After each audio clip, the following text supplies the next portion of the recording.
friends film ఇండస్ట్రీలో ఏం నడుస్తుంది ఐపీఎల్ మీద పడి ఏడవడం నడుస్తుంది క్రికెట్ మీద పడి ప్రతి ఒక్క యాక్టర్ కూడా ఏడుస్తూనే ఉన్నారు నిన్నటికి నిన్న అనిల్ రావిపూడి గారు ఈ విధంగా మాట్లాడారు ఐపీఎల్ మ్యాచ్లు కొంపలే మునిగిపో 2 రోజులు అటు ఇటు అయితే సో సినిమాలకు రండి ఈవినింగ్ టైమ్స్ ఫస్ట్ షో ఈ విధంగా మీరు ఐపీఎల్ 2-3 రోజులు చూడపోతే కొంపలే మునిగిపోలే కానీ రండి వచ్చి ఫస్ట్ షో సెకండ్ షో మా సినిమాలు చూడండి అని చెప్పి నినాదాలు చేయడం మనం చూస్తున్నాం అనమాట దాంతో ఆన్లైన్ యూత్ అంతా కూడా మా ఆయన వేసుకున్నారనమాట నీ సినిమా చూడపోయినా కొంపలే మునిగిపోలే కానీ నువ్వు ఐపీఎల్ గురించి మాకు చెప్తున్నావా ఏది చూడాలి అనేటటువంటిది మమ్మల్ని మాకు చెప్తున్నాను అని చెప్పి చాలా మంది సీరియస్ అయ్యారనమాట ఈ విధంగా మూవీ ఇండస్ట్రీ మొత్తం కూడా ఐపీఎల్ని శత్రువులా చూస్తుందన్నమాట ఈ ఐపీఎల్ ఎందుకు స్టార్ట్ అయింది రా బాబు మా దరిద్రానికి ఎవరు కూడా రాత్రుల్లో ఐపీఎల్ చూసుకుంటా మా మూవీ చూడడానికి రావట్లేదు అని చెప్పి ప్రతి ఒక్కళ్ళు కూడా భయపడుతున్నారు ఈవెందో డీజే టిల్లు అయి ఉండొచ్చు ఫ్యామిలీ స్టార్ అయి ఉండొచ్చు వీటికి కూడా పెద్ద పెద్ద బొక్కలు పెట్టుకొచ్చింది ఈ ఐపీఎల్ సో ఇక్కడ ఐపీఎల్కి మరియు మూవీ ఇండస్ట్రీకి యుద్ధం జరుగుతుంది వీళ్ళిద్దరు బద్ధ శత్రువులా మారిపోయారు అనేటటువంటిది మనకు తెలిసిందనమాట కానీ ఆ శత్రువును కూడా బెస్ట్ ఫ్రెండ్ లా చేసుకొని బేభత్సమైనటువంటి పబ్లిసిటీ చేస్తూ తన మాస్టర్ మైండ్ ఆడుతున్నటువంటి one and only director Nag Ashwin అని చెప్పుకోవచ్చు మీరు ఒకసారి అమితాబ్ బచ్చన్ గారి అశ్వత్థామ టీజర్ అబ్జర్వ్ చేయండి అది రిలీజ్ చేసింది ఐపీఎల్లో అనమాట అంతటితో పులి స్టాప్ పెట్టలేదు ఈ సినిమా రిలీజ్ డేట్ కూడా ఐపీఎల్ టైంలోనే రిలీజ్ చేయడం జరిగింది అది కూడా స్టార్ స్పోర్ట్స్నే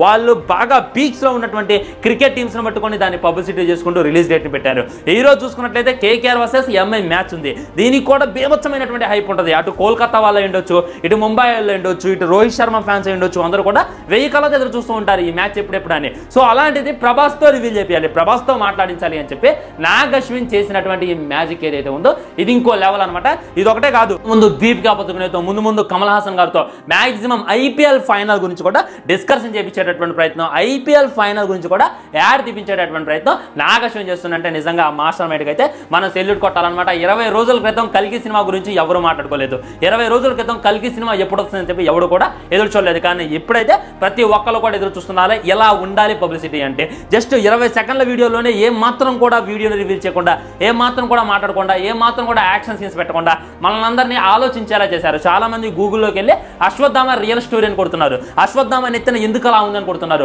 అశ్వత్థామ మొహం ఎందుకు కాలిపోయింది అని కొడుతున్నారు అశ్వత్థామ శివుడి దగ్గర ఎందుకు ప్రార్థన చేస్తున్నాను కొడుతున్నారు ఈ విధంగా 20 సెకండ్లోనే ఒక విజృంభాన్ని సృష్టించిండు నాగ్ అశ్విన్ ఇంకా అది సరిపోనన్నట్టు మొన్న ప్రభాస్తో తీపించినటువంటి ఈఆర్తో కూడా బేభత్సమైనటువంటి ఇది చేసింది అనమాట ఇప్పుడు దాకా ప్రభాస్ మీద మంచి హైప్ ఉంది ప్రభాస్ సలార్ వస్తుంది స్పిరిట్ వస్తుంది సలార్ 2 వస్తుంది ఇది ఎక్కడి మాస్టర్ అని చెప్పి అందరూ కూడా ఎగురుతుంటే ఒకేపు చిన్న బెరుకు అనమాట ప్రభాస్ ఫేస్ కట్టు పాడైపోయింది ఎందుకంటే ఒకప్పుడు ఉన్నటువంటి లుక్స్ ప్రభాస్కి ఇప్పుడు కానరాట్లేదు అని చెప్పి బాలీవుడ్ వాళ్ళందరూ కూడా కారు కూతల కోసం ఉన్నారు వాళ్ళందరూ ఏ నోటితో అయితే మాట్లాడాలో అదే నోరు మూసుకునేలా ఏ నోటితో అయితే ట్రోల్ చేశారో వాళ్ళందరూ కూడా ఎంకరేజ్ చేయాలి అనేటటువంటి ఉద్దేశంతో వాళ్ళ ఫేవరెట్ ఐపీఎల్ టీంని ప్రమోట్ చేస్తూ ప్రభాస్తో చేపించినటువంటి ఈ యాడ్ దాని ప్రమోషన్ కనుక కలిపి ప్రమోషన్కి అయితే ఎక్కువగా యూజ్ అయింది అని చెప్పుకోవచ్చు ప్రభాస్ అన్న లుక్స్ అయితే అవసరం బాహుబలిలో ఏ ప్రభాస్ అయితే చూసామో ఇందులో కూడా అదే ప్రభాసం చూడబోతున్నాం అనుకోవడం కూడా మిస్టేక్ అయిపోతుంది అనమాట ఇందులో ఎందుకంటే పూర్తిగా కొత్త ప్రభాసం చూడబోతున్నాం ఒక కొత్త సూపర్ హీరోని చూడబోతున్నాం సూపర్ స్టార్లు వచ్చారు పవర్ స్టార్లు వచ్చారు కానీ సూపర్ హీరో ఇప్పటిదాకా తెలుగులో రాలేదు రాబోతున్నాడు అది జూన్లో అని చెప్పి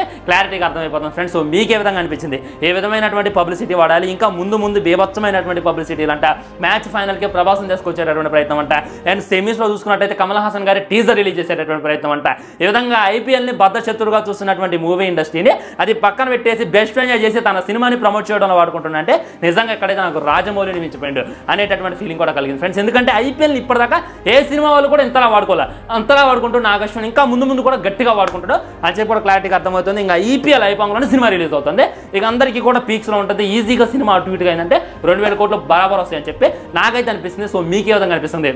అనేటటువంటిది డెఫినెట్గా కామెంట్ చేయండి వీడియో లైక్ చేయండి షేర్ చేయండి ఛానల్ సబ్స్క్రైబ్ చేయండి వందే మాత్రం జై హింద్ నమస్కారం